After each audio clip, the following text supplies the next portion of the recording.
వాక్యం ద్వారా మాట్లాడను సహాయించు. బలహీనుడను దేవా మంటివాణి మనిషిని శరీరంలో ఉన్నవాడిని రైతులను జ్ఞాపకం చేసుకోండి.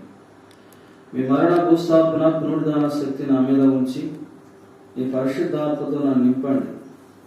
నన్ను శిరసాట మరుపరిచి మీరే ఘనతామయం పొందుమని యేసుక్రీస్తు పరిశుద్ధ నామంలో స్తుతించి ప్రార్థించి అడిగి వేడుకుంటున్నాను తండ్రి.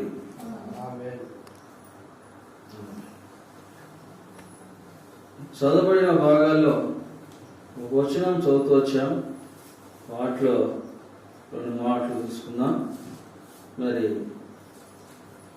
నా మాట విని ఫస్ట్ ఆ మాట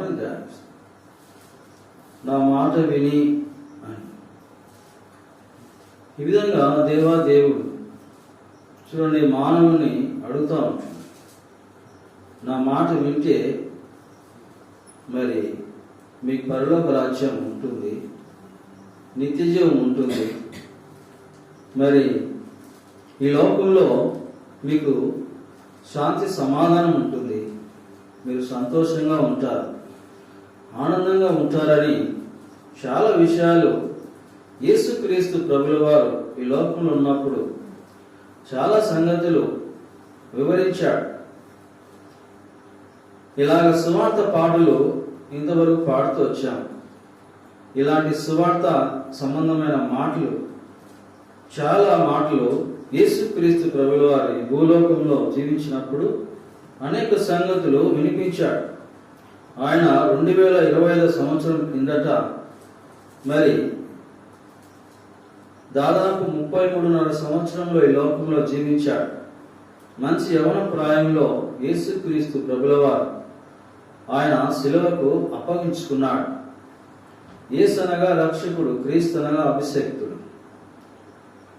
మరి యేసుక్రీస్తు ప్రభుల వారు నా మాట వినండి అంటున్నాడు. ప్రయాసపడి పాపభారం మోస్తున్న సమస్త జనులారా నా యుద్ధకు రండి. 3 పాటలు పాడుతూ వచ్చాం. రండి సర్వ జనులారా రమ్మనుచున్నాడు యేసురాజు. ఈ విధంగా నా మాట వినమని దేవుడు అంటున్నాడు. చూడండి, ఇక్కడ దేవాది దేవుడే సృష్టికర్త మానవుని సృజించాడు. మానవుని తన పోలిక చొప్పున చేస్తూ వచ్చాడు. ఎవరి పోలికే కాదు, దేవుని పోలిక చొప్పున నరుడు సృజింపబడుతూ వచ్చాడు. చూద్దాం ఆదికాండము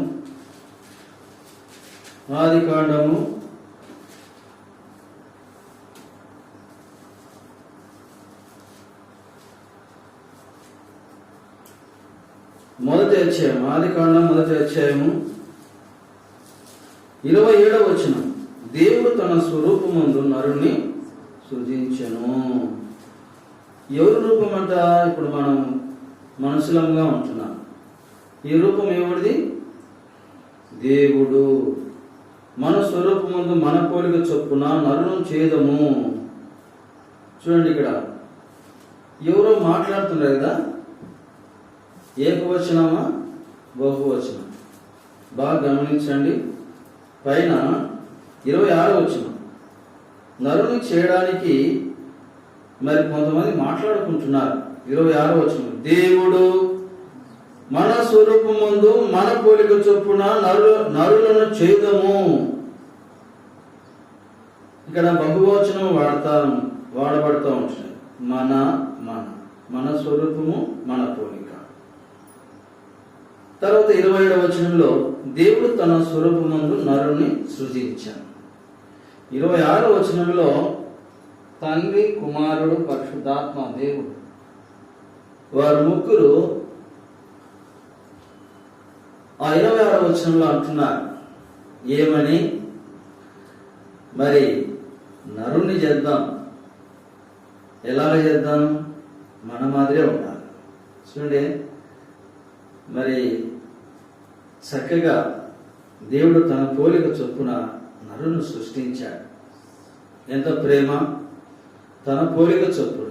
అందుకే దేవుడు ఎట్లున్నాడంటే చాలా మంది ఎక్కడున్నాడు, ఆడున్నాడు చూపించాడు కదా. మరి మానవుల్లో ఉంటున్న దేవుడు అనగా దేవుని స్వరూపం, దేవుని యొక్క మాటలు, దేవుని యొక్క గుణ లక్షణాలు కలిగి ఉండాలని. మరి ఆ యొక్క చోటులో మరి మొదటి ఆదాముకు ఉంటున్న గుణలక్షణాలు దేవునివే. అప్పటికి ఏ పాపము ఎరగని వాడు, తెలియని వాడు, అసలు పాపం ఉంటేనే తెలియదు ఆదాము. ఇదేమిటి? మనిషి రూపంలో ఉంటున్నాడు, రక్త మాంసములు ధరించాడు. సరే, తన పోలిక చొప్పున మరి నరుణ్ణి సృష్టించాడు. ఆదాముకు ఏ పాపం తెలియదు. అందుకే వాళ్ళు దిగంబరత్వంతో ఉంటున్నాడు. మరి దేవుడు పోలిక చొప్పున నరుని పుట్టించినప్పుడు పాపం లేదు. మరి యేసుక్రీస్తు నరుడుగా జన్మించాడు. ఇక్కడ మత్తయి సువార్త 1:22 వచనంలో పరిశుద్ధాత్మ వలన యేసుక్రీస్తు పుట్టడం జరిగింది. మరి యేసుక్రీస్తులో ఏ పాపము లేదు. నాలో పాపం ఉందని ఎవరు నిరూపించగలరు? చూద్దాం. యోహాను సువార్త 8వ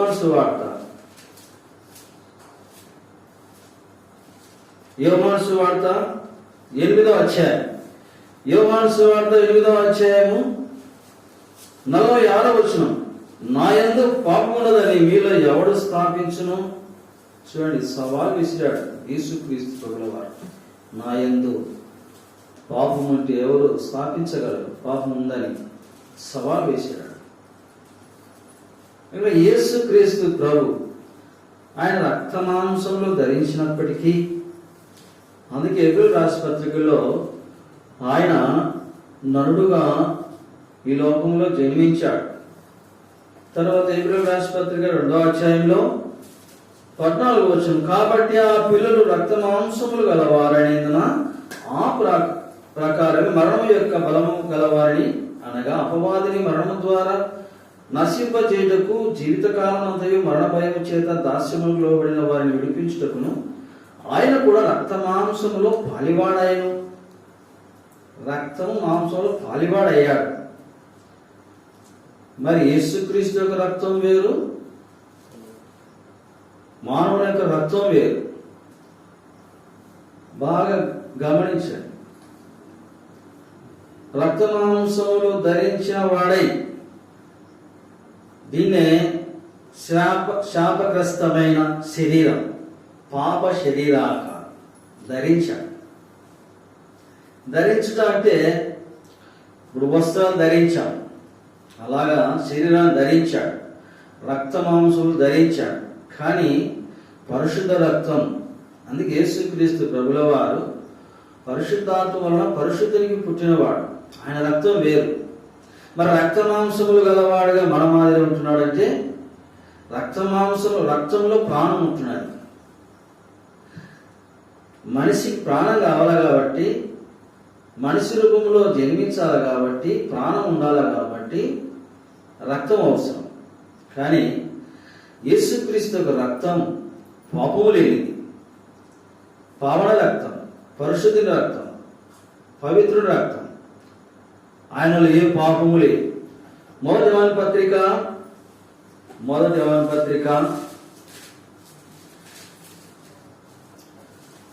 యోహాను పత్రిక పేజీ నంబరు 222, 6వ వచనం. ఆయన యందు నిలిచి ఉండువాడెవడును, 5వ వచనం. పాపములను తీసివేయటకై ఆయన ప్రత్యక్షమాయనని మీకు తెలియను. ఆయన యందు పాపమేమియు తీయలేదా?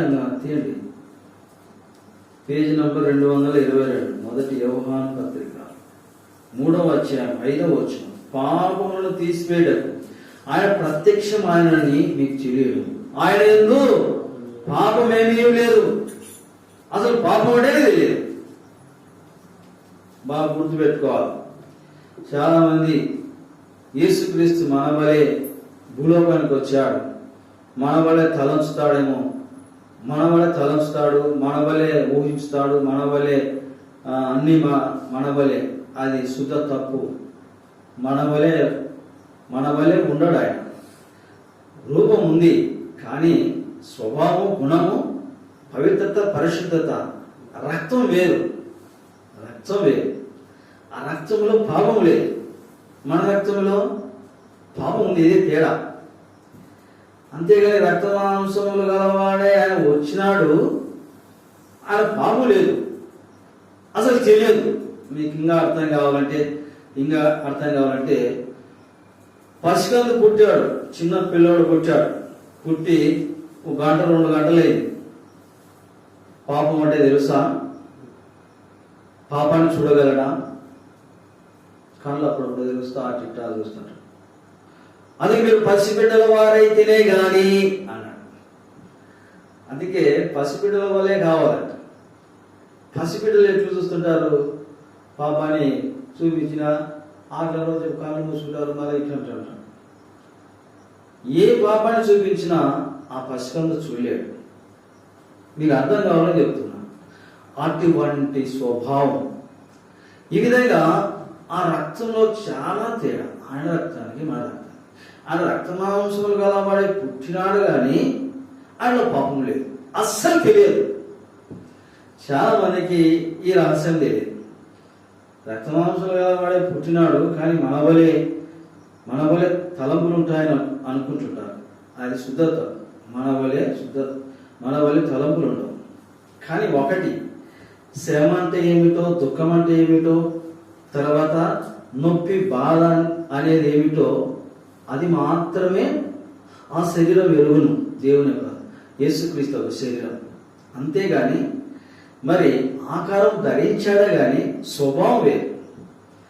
చాలా మంది మరి విశ్వాసులే, దేవుని పిల్లలే, తెలియని వాళ్ళు ఉంటున్నారు. మన మాదిరి స్వభావం ఎప్పటికీ జనరల్గా మాట్లాడకూడదు.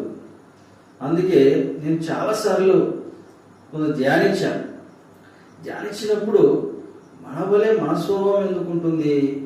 రక్తం మాంసం ఆయనతో మాత్రాన పాపం లేదంటున్నాడు. చాలా జాగ్రత్తగా కొంత వెతికినట్లయితే, ధ్యానించినట్లయితే అస్సలు ఆయనలో ఇంకా అనుకోవడానికే వీలేదు పాపము అని అనుకోవడానికి. అంత తేడా. ఈయనే కడపటి ఆదాము.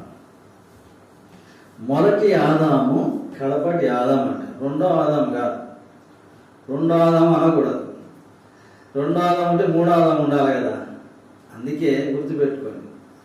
మొదటి ఆదాము ఏదైనా మనం, కడపటి ఆదాము చివరి వాడు, ఇంకా 3వ వాడు 4వ వాడు ఉన్నాడు.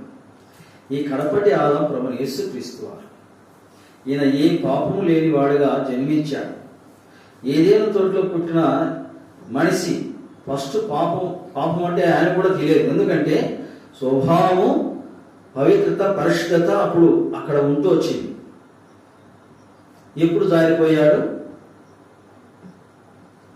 ఈ పండు తినొద్దు నాయన అంటే, సరే దేవా నేను తినాలన్నాడు. ఒక మాట వింటూనే ఉన్నాడు.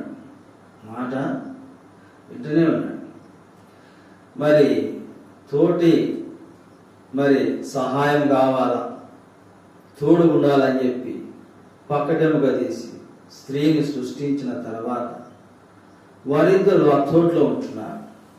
మరి ఆదాము చెప్పాడు, మన దేవుడు తినొద్దు అన్నాడు, జాగ్రత్త. సర్లే నీ తల ఊపి నమ్మినాడు ఆదాము. సర్లే నిద్రపోయేటప్పుడు మరి ఏముందో ఏమో, ఎందుకు తినవద్దు అన్నాడో ఏమో. మరి మీరేమన్నా అనుకునే, ఎందుకంటే అనుమానం ఎక్కువ, ఆడేళ్ళకు అనుమానం ఎక్కువ, తర్వాత గిల్లి ఎక్కువ.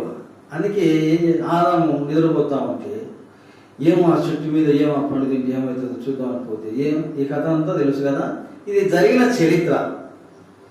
మరి కన్నులకు మీరు చదవండి. బ్యూటీ పార్లర్ అప్పుడే ఉంది, గమనించారా? బ్యూటీ పార్లర్ గురించి చెప్తా ఉన్నాడు ఎవడో, సాతాను. ఇప్పుడు మగవాళ్ళ మంగళ షాపుల కన్నా ఆడవాళ్ళ మంగళ షాపులు ఎక్కువైపోయాయి. ఇక్కడ ఏమంటున్నాడు సాతాను? 3వ అధ్యాయం ఆదికాండం 3వ అధ్యాయం 2వ వచనం. అందుకు స్త్రీ, ఈ తోట చెట్ల ఫలములను మేము తినవచ్చు, అయితే తోట మధ్య ఉన్న చెట్లు ఫలములను గురించి దేవుడు మీరు సాగుకున్నట్లు వాటిని తినకూడదని, వాటిని ముట్టకూడదని చెప్పినని సర్పముతోనే. అందుకు సర్పం, మీరు చావరు. దీర్ఘాదీసి ఎంత బాగా చెప్పిందో, మీరు చావరు అని చూడు, బాగా దీర్ఘం ఉంది. మీరు చావరు. ఏలైనగా మీరు వాటిని తినమున మీ కళ్ళు తెరవబడుననియు, మీరు మంచి చెడును ఎరిగిన వారై దేవతల వలె ఉందురనియు దేవునికి తెలియనని స్త్రీతో చెప్పగా, స్త్రీ ఆ వృక్షం ఆహారముకు మంచిది, కన్నులకు అందమైనది, వివేకము రమ్యమైనది చూచినప్పుడు ఆమె దాని ఫలములలో కొన్ని తీసుకొని తిని తనతో పాటు తన భర్తకు కూడా ఇచ్చాను, అతడు కూడా తినను. చూడండి, ఇక్కడ ఎంత వర్ణించాడు వాడు. ఏమంట? వివేకం, రమ్యము, అందము, ఇంకేంటి? ఇవన్నీ చాలా మంది ఈనాడు ఆ పండ్లు ఇక్కడ వండవు, చైనాలో వండుతాయి. ఆ పేరు నాకు కూడా రాదు, దారిలో పెట్టింటారు. ఏం ఫుడ్ అది? ఏదో కంప ఉంటుంది, ఎంత ఎర్రగా, చైనా. ఆ ఫుడ్ తింటే డ్రాగన్ ఫుడా? డ్రాగన్. ఆ పండు తింటే చైనా వాళ్ళ మాదిరే ఆపిల్ పండు మాదిరి ఉంటారు. ఎన్నెన్నో అమ్ముకునేవాడు ఎన్నెన్నో చెప్తాడు. ఎక్కడి నుంచో అవి చైనా నుంచి తెప్పించి దారులు ఎక్కడ చూసినా ఎర్రగా ముళ్ళు కనపడుతూ ఉంటే ఇదేం పండ్లు నేను ఒకసారి ఒక ముక్క తిన్నా, చూస్తే ఏదో పుల్లగా తీయగా ఉంది. అమ్ముకునేవాడు మచ్చలు చెప్తాడు. ఏమని? చైనా వాళ్ళ మాదిరి గుండ్రంగా అంటావు, చైనా వాళ్ళ మాదిరి ఎన్నో చెప్పకూడదు అవి కదా. అవన్నీ వీడు వివరిస్తా ఉన్నాడు. ఏమని?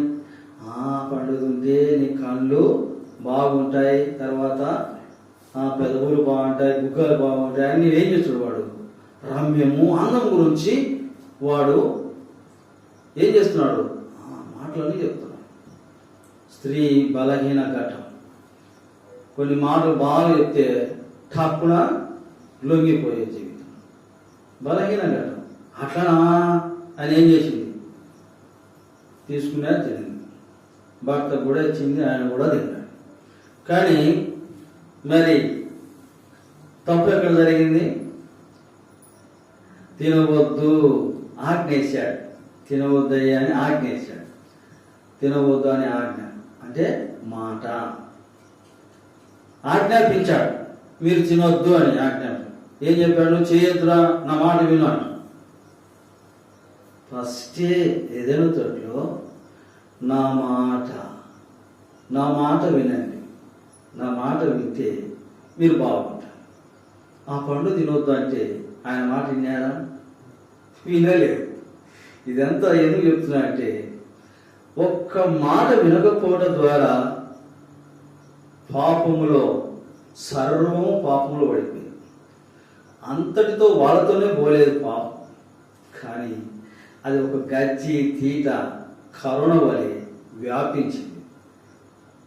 రోమిలకు రాసిన పత్రిక 5వ అధ్యాయంలో ఈ మరణం అందరికీ సంప్రాప్తమైనది. ఒక తీట, ఒక అంటు వ్యాధి వలె అందరికి వచ్చింది.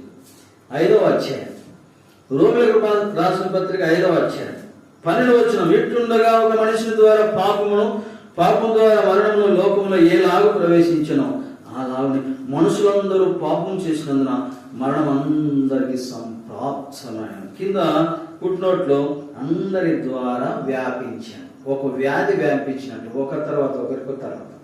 కరోనా కదా, మాస్కులు కాదు. ఎందుకంటే ఒకరి అంటూ వ్యాధి ఒకరి తర్వాత. ఈ మరణం కూడా ఆదాం నుండి బయలుదేరి, లేదంటే మనకు మరణమే లేదు. ఒక్క మాట వినింటే అసలు ఇక్కడ ఉండేటోళ్ళమే కదా, ఎక్కడ ఉందేమో దేవునితోనే ఉండేవాళ్ళం.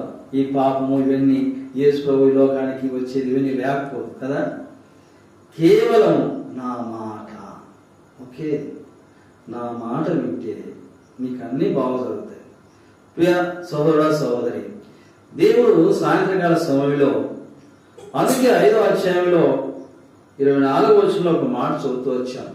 యోహాను సువార్త, నా మాట విని నన్ను పంపిన వాడి విశ్వాసం ఉంచువాడు నిత్య జీవం గలవాడు, వాడు తీర్పులోనికి రాక మరణం నుండి జీవంలోనికి దాటినోడని నిశ్చయముగా చెప్పుచున్నాను.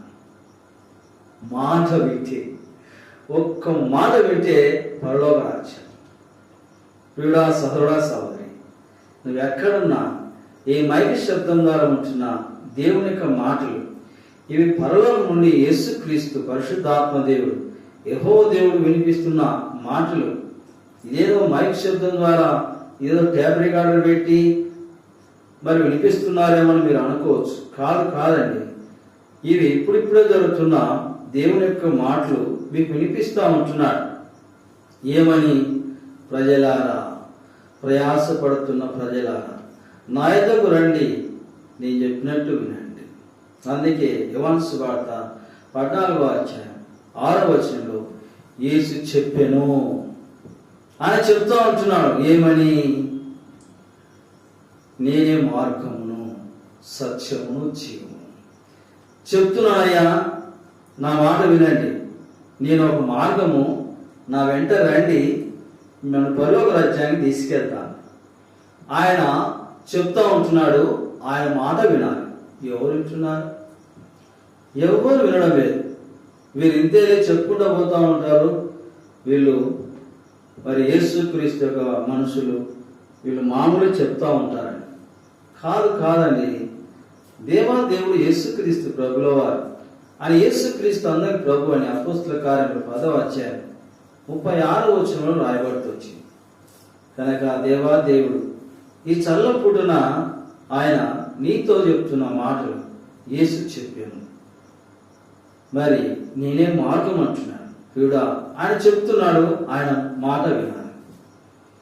చూడండి, మనుషులు మాట వినారు. బాగా గుర్తుపెట్టుకోండి, తల్లిదండ్రుల యొక్క మాట పిల్లలు వినారు కదా, పిల్లలు అస్సలు వినారు. అధికారుల మాట, పనిచేసేవారు, ఉద్యోగం చేసేవారు, ఆయన కింద పనిచేసే ఆఫీసర్ల కింద పనిచేసే ఆఫీసర్ల మాట వినారు. తిరుగుబాటు, స్ట్రైకులు చేయడం. తర్వాత నువ్వెక్కడో చూసుకో, ఒక మానవునికి ఒక మానవుడు. తర్వాత సరే, మాట వినకపోవటం, అధికారులు చెప్తే వినకపోవటం, తల్లిదండ్రులు చెప్తే వినకపోవటం. ఇది ఎక్కడి నుంచి వచ్చింది స్వభావం? మనం చదువుతున్నది ఆ మాట అదే. ఆదాము నుండి అందరికీ సంప్రాప్తమైన అది అట్లే ఉంది. వినకపోవడం అనే ఈ మరి మాట అనే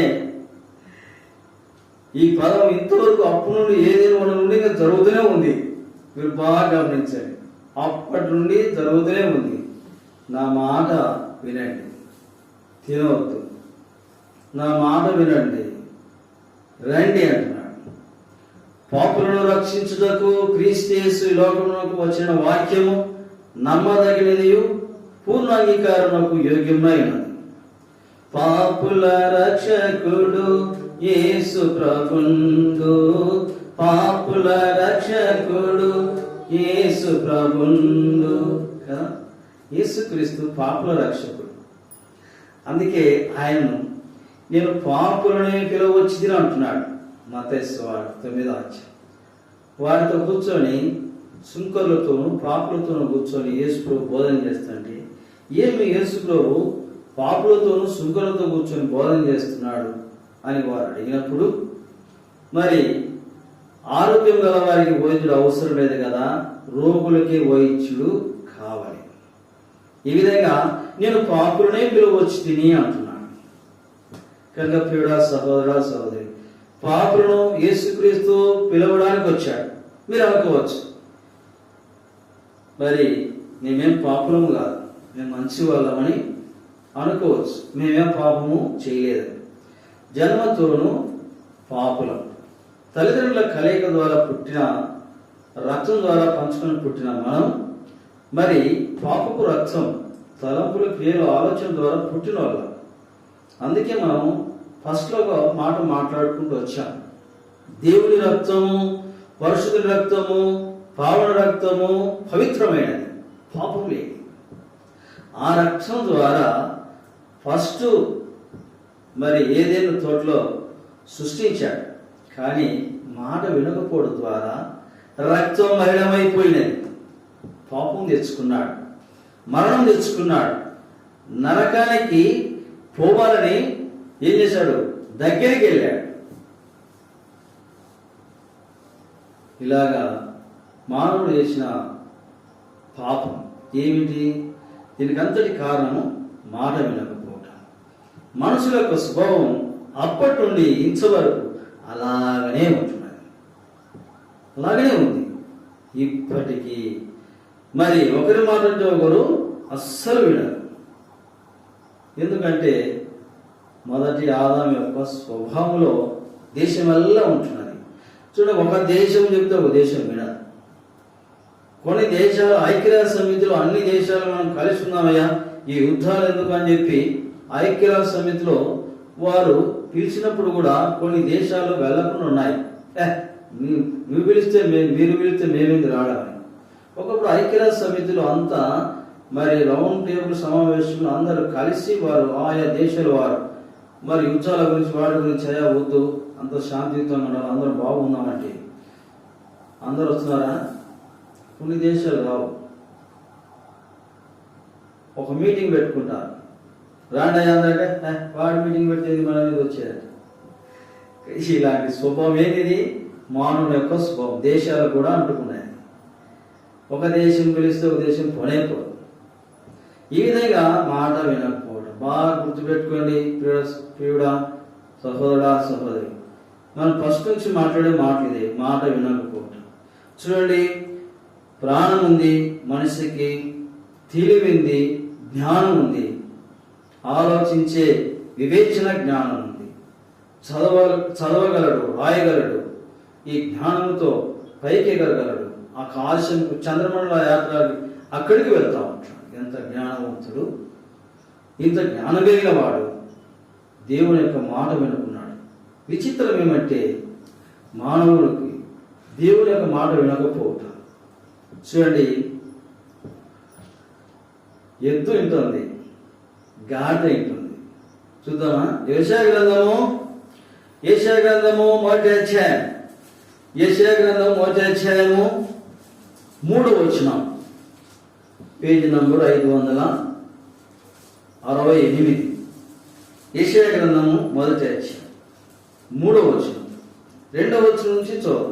యెహోవా మాట్లాడుచున్నాడు, ఆకాశమా ఆలకించుము, భూమి చెవియెక్కుము. నేను పిల్లలను పెంచి గొప్పవాడిగా చేస్తుంది, వారు నా మీద తిరగబడి ఉన్నారు. ఎద్దు తన కామాందును ఎరుగును, గాడిద సొంత వాణి దొడ్డిని తెలుసుకును. ఇశ్రాయేలుకు తెలియలేదు, నా జనులు యోచింపరు. పాపిష్టి జనమ, దోషభరితమైన ప్రజల, దుష్ట సంతానమా, చెరుకు చేపిల్లల, మీకు శ్రమ. చూడండి, ఇక్కడ 5వ వచనం, నిత్యము తిరుగుబాటు చేయొచ్చు, మీరేలా ఇంకా కొట్టబడదు. జ్ఞానం కలిగిన మనిషి, దేవుని స్వరూపనందు పుట్టించిన మనుషులు, జ్ఞానం కలిగిన వారు, తర్వాత తెలివి కలిగిన వారు, తర్వాత మంచి చెడులు కలిగిన వారు, మంచి చదువుకుంటున్నవారు, విదేశాల్లో చదువుకుంటూ పైకి ఎక్కడో చంద్రమండల యాత్రకి శాటిలైట్లో వెళ్ళి అక్కడ ఉద్యోగాలు చేస్తూ అంత జ్ఞానం ఉన్నవాడు నా మాట వినండి అంటే దేవుని మాట వినకుండా. కానీ విచిత్రం ఏమంటే ఎద్దు వింటుంది, గాడిద వింటుంది. చూడండి, ఎద్దు పగ్గం వదిలినాక తన యజమాని చెప్పతొలికే కాడి దగ్గరికి వెళ్ళి నిలబడుతుంది. కాడిమాని నా మీద పెట్టుకుంది, తెలుసుకునేది.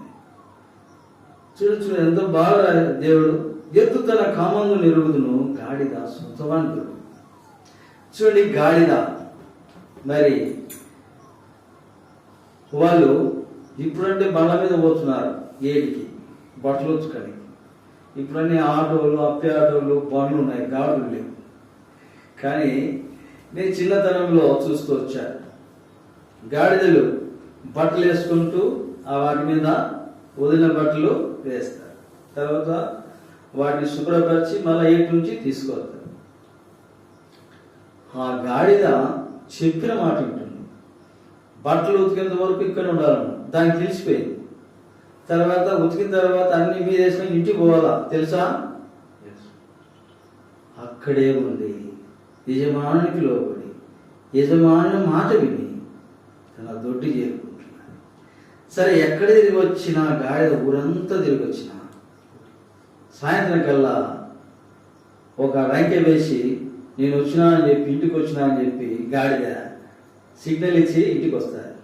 చూడండి, నోరు ఎరగని జంతువులు దేవుని మాట వింటున్నాయి. ఎవరు చెప్పుకుంటున్నాడు ఈ గోడల్లా? చూడండి, పిల్లలు మన మాట వినకుంటే పిల్లలకు చెప్పలేము, పిల్లలను కొట్టలేము. ఏం చేస్తాం? స్కూల్లో కానీ కాలేజీలో కానీ వారికి తెలకుండా పోయి చెప్తాం, సార్ నా కొడుకు నా మాట వినలేదు సార్, కొంచెం భయం పెట్టండి సార్ కదా. ఒకవేళ లేడీ టీచర్ అయితే, మేడం నమస్తే మేడం, నా కొడుకు నా మాట వినలేదు, కొంచెం బెదిరించి మేడం. ఎందుకు? కొడుకు కదా, కూతురు కదా, కొట్టలేరు, తిట్టలేరు, ఏం చేయరు, మమకారం, ప్రేమ. అదే రకంగా దేవుడు ఎవరు చెప్పుకుంటున్నాడు? ఆకాశానికి చెప్తా ఉంటున్నాడు, తర్వాత భూమికి చెప్తా ఉంటున్నాడు. కొంత చెవి పెట్టి వినండి అంటున్నాడు. ఆకాశమా ఆలకించు, భూమి చెవియకు, నేను పిల్లలు కానీ పెద్దవాళ్ళని చెప్తే వారు నా మీద తిరగబడి ఉన్నారు. తిరగబడలేదా? పిల్లలు తల్లిదండ్రుల మీద తిరగబడతా ఉంటున్నారు. తల్లిదండ్రుల మీద తిరగబడి పెద్ద అయిన తర్వాత, వివాహం చేసుకున్న తర్వాత ఓల్డేజ్ హోమ్లో మరి త్రోసేస్తూ ఉంటున్నారు, తిరగబడుతూ ఉంటున్నారు. ఇక్కడ చూస్తే దేవుడు తన బాధ, వీళ్ళు నేను ఎట్లా రక్షించుకోవాలా, వీళ్ళకి ఎట్లా అర్థమవుతుంది? చూడండి ప్రజలారా, గాడిద వింటుంది, ఎద్దు వింటుంది, నా పిల్లలు వినకుండా ఉన్నారు, తిరుగుబాటు చేస్తూ ఉంటున్నారు. ఎవరు చెప్పుకుంటున్నాడు? తను కలిగించిన ఆకాశానికి చెప్తున్నాడు, భూమికి చెప్తా ఉంటున్నాడు. కొంతమంది మాట్లాడుతుంటారు పిచ్చల మాదిరి, ఎట్లని? అక్కడ చూసి మాట్లాడుతున్నావే, గోడతో మాట్లాడుతున్నావే, చెట్టుతో మాట్లాడుతున్నావే అంటారు కదా. చూడండి, దేవుడు తాను సృష్టించిన సృష్టికి చూసి, ఆకాశమా చూడండి పిల్లలు, భూమి ఈ పిల్లలు చూడు అయిపోయినారు, నేను పుట్టిస్తే తిరగబడి నా మాట వినకుండా చెప్పమా టీచర్లో చెప్తాం. అలాగే దేవుడు ఆకాశానికి భూమికి చెప్పుకుంటున్నాడు, పిల్లలు పెరిగి పెద్దవారే నా మాట వినకుండా తిరుగుబాటు చేస్తూ ఉంటున్నారు. జంతువులు వింటున్నాయి. ఇప్పుడు సహోదరా సహోదరి, నోరు ఎరగని ఎద్దు గాడిద వింటున్నది. మనుషులను తెలివి జ్ఞానం కలిగిన వారు, వివేచన కలిగిన వారు, కానీ దేవుని మాట వినడం లేదు. ఇంకా చూస్తూ పోతే కాకులు వింటున్నాయి, పక్షులు వింటున్నాయి దేవుని మాట. వినలేదా? 2వ రాజుల 10వ అధ్యాయంలో మొదటి రాజు ఏలియాకు కాకులు. చూద్దాం, మొదటి రాజులు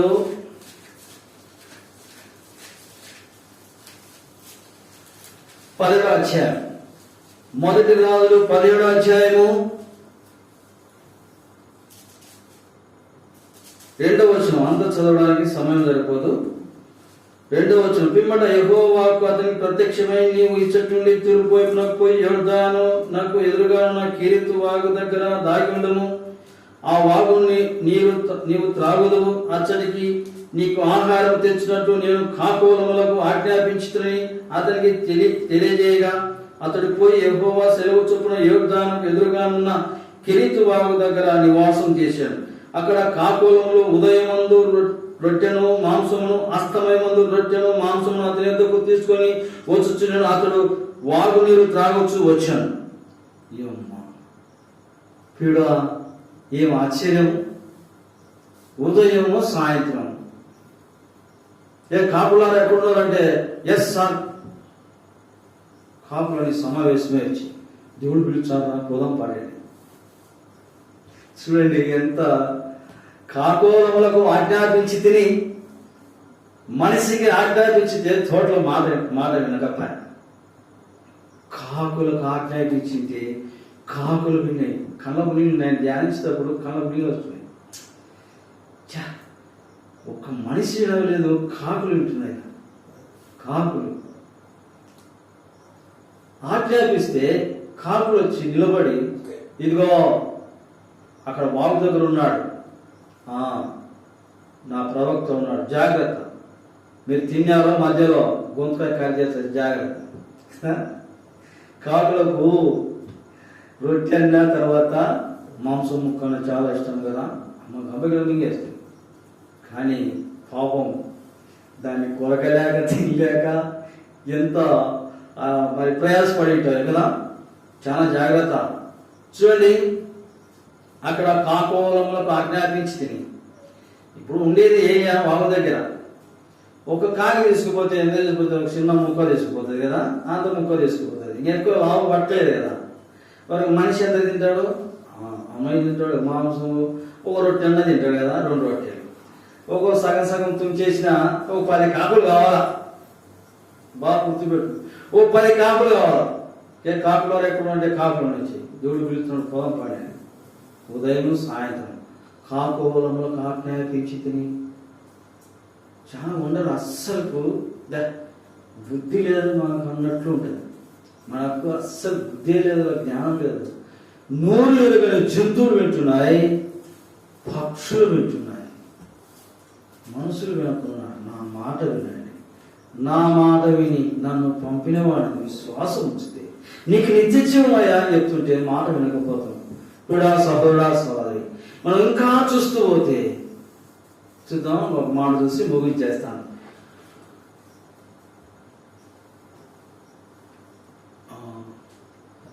యోనా గ్రంథం, యోనా అంటేనే మీకు అర్థమైపోయింది. యోనా గ్రంథం మొదటి అధ్యాయం, యోనా గ్రంథం మొదటి అధ్యాయం 14వ వచనం, 15 నిమిషం. యోనాను ఎత్తి సముద్రంలో పడవేయగానే సముద్రం పొంగుచుండ ఆగెను. ఇది చూడగా మనుష్యుడు యెహోవాకు మిగులు భయపడి ఆయనకు బలి అర్పించింది. పైన 12వ వచనం, మేము నీకేమి చేయవలని అతను అడగగా, యోనా, నన్ను బట్టి ఈ గొప్ప తుఫాను మీ మీదకి వచ్చిన నాకు తెలిసి ఉన్నది. నన్ను ఎత్తి సముద్రం పడవేయండి, అప్పుడు సముద్రం మీ మీదకి రాకుండా నిమ్మలించునని అతడు వారితో చెప్పినను. వారు ఓడను దరికి తెచ్చుటకు చెట్లను బహు బలముగా వేసిరు గాని గాలి కాబట్టి వారు యెహోవా నిశ్చిత ప్రకారంగా నీవే దీన్ని చేసి ఈ మనసుని బట్టి మేము యోనా ఎత్తి సముద్రం పడవే కానీ సముద్రంలో పొంగకుండా ఆగెను. 17వ వచనంలో గొప్ప మత్స్యం ఒకటి యోనాను మృంగవలని యెహోవా నియమించుండగా యోనా 3 దినములో ఆ మత్స్యం యొక్క కడుపులో ఉండెను. ఏ త్రిమింగలమా రెడీగా ఉండు ఆజ్ఞాపించాడు. చూడండి, ఎక్కడో గర్భ సముద్రంలో లోపల సముద్రంలో ఉండే మత్స్యం అనగా చేప, సొరచేప యోనా పట్టాలంటే కడుపులో త్రిమింగలం అనుకోండి. త్రిమింగలం ఎక్కడో సముద్రంలో దేవా వచ్చింది, జాగ్రత్త, నమిలేవు, కొరికేవు, ఒక్క గీత కూడా పడవదు కదా. కొన్ని చేపలు ఉన్నాయి మీరు, ఆ చేపలకు వేస్తానే మనుషులు కూడా తినేస్తున్నాయి, మనుషులు కూడా తినేస్తాయి. కొన్ని చేపలు ఉన్నాయి. మరి యోనాను వేసినప్పుడు ఏం చెప్తున్నాడు? గొప్ప మత్స్యము త్రిమింగలం అనుకోండి. ఒకటి యోనాను మింగలని యెహోవా నియమించాడు. నియమించినప్పుడు ఎన్ని మాటలు చెప్పింటాడో, ఆజ్ఞాపించను, నియమించాను, జాగ్రత్త, నా ప్రవక్త మరి యోనా వస్తున్నాడు. ఒకసారి చెప్తే ఒకసారి పోతున్నాడు, తర్వాత కదా నీకు అర్థం కాదులే కానీ యోనా సముద్రంలో పడుతున్నాడు. జాగ్రత్తగా మేము పండ్లు తగలకుండా మింగాలి. సరిదేవా నోరు తెలుసుకోండి. వెంటనే వెళ్ళిపోయాడు, సముద్రంలో దూకినట్టుగానే 3 దినములు ప్రాణం. ఎన్ని దినాలు? 3 దినములు మత్స్యపడకు. మరి ఒక పుస్తకంలో నేను చదువుతూ వచ్చాను. ఆయన రాశాడు, యోన కడుపులో ఉన్నప్పుడు మరి జీర్ణం ఎందుకు కాలేదు అని. జీర్ణ రసాయాలు నిలిపివేశాడు దేవుడు. చాలా మంది భక్తులు కొన్ని పుస్తకాలు రాసి ఉంటారు, చాలా విచిత్రంగా ధ్యానించి రాసుంటారు. అనగా సముద్రంలో ఉన్నట్టే, అనగా జీర్ణించుకునే రసాయలు నిలిపివేశాడట. చూడండి, నియమించాడు, మత్స్యం ఏర్పాటు చేశాడు ప్రత్యేకంగా. యోన సముద్రంలో మరి వేస్తూ ఉంటున్నారు ఓడలో నుండి. నువ్వు జాగ్రత్తగా దెబ్బలు తగలకుండా మింగేసి. చేపలు విన్నాయి దేవుని మాట. మనుషులు దేవుని మాట వినకుండా పాపులను రక్షించుటకు యేసుక్రీస్తు లోకం వచ్చాను, యేసు చెప్పాను. ఆయన ఇప్పటి వరకు చెప్తూనే ఉంటున్నాడు. ఏమిటి? ఒకే ఒక మాట, నా మాట వినండి. నా మాట వింటే మీకు నిత్య జీవం, నాతో ఉంటారు, పరలోక రాజ్యంలో ఉంటారు. అందుకే నేను ఈ లోకానికి వచ్చి మీ కొరకు రక్తం చిందించాను. ఆ రక్తం ద్వారా, ఆ కుమారుని విశ్వాసం ఉంచడం ద్వారా మీరు కూడా పరలోకంలో నాతో కూడా ఉంటారు. నిత్య జీవం అనగా నిత్యము ప్రాణము, నిత్యము ఆత్మ. పరలోకములో నాతో కూడా మీరు కూడా అక్కడే ఉంటారు. ఎంతవరకు? యుగాయుగములు నాతో కూడా ఉంటారు. కూడా సహోదరా సహోదరి, ఇప్పుడు చెప్తున్న మాటలు యేసుక్రీస్తు మరి సువార్త మాటలు, ఈ పరలోకం నుండి వచ్చిన దేవుని యొక్క మాటలు ఆయన మీకు వినిపిస్తూ ఉంటున్నాడు. చూడండి, మానవుడు మాట వినకపోవడం ద్వారా మరి పాపములో జీవిస్తూ ఉంటున్నాడు, లోకంలో జీవిస్తూ ఉంటున్నాడు, ఇష్టానుసారంగా ఉంటున్నాడు. అలాగా ఇష్టానుసారంగా ఉంటున్న మానవును దేవుడు పిలుస్తూ ఉన్నాడు. రండి, ప్రయాసపడి భారం వస్తున్న ప్రజలారా రండి అని ఆయన పిలుస్తూ ఉంటున్నాడు, చెప్తూ ఉంటున్నాడు, మాట వినమంటున్నాడు. మనం చూస్తూ వచ్చాం, మరి జంతువులు మాటలు విన్నాయి, పక్షులు విన్నాయి, చేపలు కూడా విన్నాయి. కూడా సహోదర సహోదరి, ఇవన్నీ అనుకుంటే తల వంచుకోవాల్సిన పరిస్థితి కదా. సిగ్గుచేటు. పక్షులు వినాయి, ఎద్దు వినాయి, గాడి వినాయి, చేపలు విన్నాయి. నా బతికేంది ఇలాగా నేను వింటా ఏమన్నా దేవుని మాట అనిపించలేదా? పీడ సహోదరుడా సహోదరి, నువ్వెక్కడున్నా ఈ మైక్ శబ్దం ద్వారా వస్తున్న మాటలు, నువ్వు ఇంట్లో కూర్చున్నా, దారిలో వెళ్తున్నా, బయట కూర్చున్నా, యేసుక్రీస్తు మాటలు నీకే చెప్తా ఉంటున్నాడు. అయ్యా, ఆయన మాట వింటే నీకు కూడా సంతోషం, సమాధానం, పరలోక రాజ్యం. నిజంగా పవన్ ప్రభా, యేసు ప్రభా, జంతువులు వినా, కాకులు వినా, చేపలు వినా, నేను వినకపోతున్నాను. దేవా, ఇప్పటి నుంచి నీ మాట వింటాను. ఏం చేయాలయ్యా? మీరు చెప్తున్నారు, ఏం చేయాలా? యేసు ప్రభా, నా కొరకు మరణించావు శిలువలో, దేవ రక్తంలో కాచు, నీ రక్తంతో నా పాపాన్ని కడగయ్యా అని ఒక్క మాట నీ హృదయంలో మరి చిన్న ప్రార్థన చేసుకుంటే, మరి ఆయన మాట విని ఆయన మాట ప్రకారం నీకు కూడా నిత్య జీవం ఇచ్చుటకై ఈ సాయంకాల సమయంలో ఆయన నేను ప్రేమించి మాటలు నీకు వినిపిస్తూ ఉంటున్నాడు. కనుక ఎక్కడున్న చిన్న ప్రార్థన చేసుకోండి. దేవుడు మిమ్మల్ని మీ కుటుంబాలను దీవించింది. దయచేసి అందరూ మోకరించండి, ప్రార్థన చేసుకుందాం. మా ప్రేమ తండ్రి, పరిశుద్ధమైన దేవా, మీ పాదాల స్తోత్రములు చెల్లిస్తూ ఉంటున్నాం. ఇంతవరకు కొన్ని పరలోక సంగతులు వినిపించారు, మానవుని ప్రేమించారు, మానవుని కొరకు ప్రాణం పెట్టారు. దేవా, మాట వినమంటున్నాను. దేవా, ఈ దినం ఈ మైక్ శబ్దం ద్వారా ఇక్కడ కూర్చున్న వారు, బయట ఉన్నవారు ఎంతమంది అయితే ఈ మాటలు విన్నారు, ఈ వాక్యాన్ని విన్నారు, వారికి నిత్య జీవం అనుగ్రహించు. దేవా, వారిని కూడా పరలోక రాజ్యంలో చేర్చుకుంటాను. దయ చూపించు. విత్తబడిన వాక్యం నీరు కట్టి ఫలింపజేయండి. దయ చూపించమని వచ్చిన బిడ్డల బట్టి స్తోత్రములు చెల్లిస్తూ యేసుక్రీస్తు పరిశుద్ధ నామములో స్తుతించి ప్రార్థించి అడిగి వేడుకుంటున్నాము తండ్రి. ఆమేన్. మన తండ్రి దేవుని ప్రేమ, ప్రభువైన యేసుక్రీస్తు యొక్క కృప, పరిశుద్ధాత్మ యొక్క సహవాసం ఇప్పుడును ఎల్లప్పుడూ సదాకాలం మనకు తోడైనను గాక. ఆమేన్. Prayer lord.